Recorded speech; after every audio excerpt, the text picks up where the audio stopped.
आज म तपाईलाई बताउँछु कसरी 23 जना जापानी माझीहरूको जीवन समुद्रको बीचमा एकै क्षणमा नर्क बन्यो। यो एउटा यस्तो भयानक घटना थियो जसले विश्व इतिहास नै परिवर्तन गरिदियो।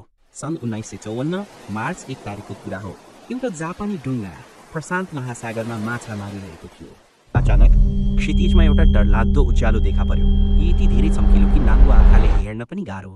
तर त्यो के थियो कसैले ठम्याउन सकेन। त्यसको केही घण्टापछि आकाशबाट हिउँ जस्तै सेतो मसिनो धुलो खस्न थाल्यो। यसले पुरै डुङ्गा सेताम्मै ढाक्यो। माझीहरू अचम्मित भए। कतिले त त्यसलाई छोए, कसैले हातले पन्छाए। उनीहरूलाई के थाहा त्यो रहस्यमय हिउँ के थियो भनेर। तर केही दिनमै उनीहरूको शरीरमा भयानक असर देखिन थाल्यो।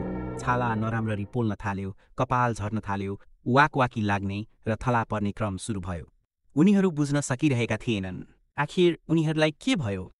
त्यो अनौठो हिउँसँग यो बिमारीको के सम्बन्ध थियो।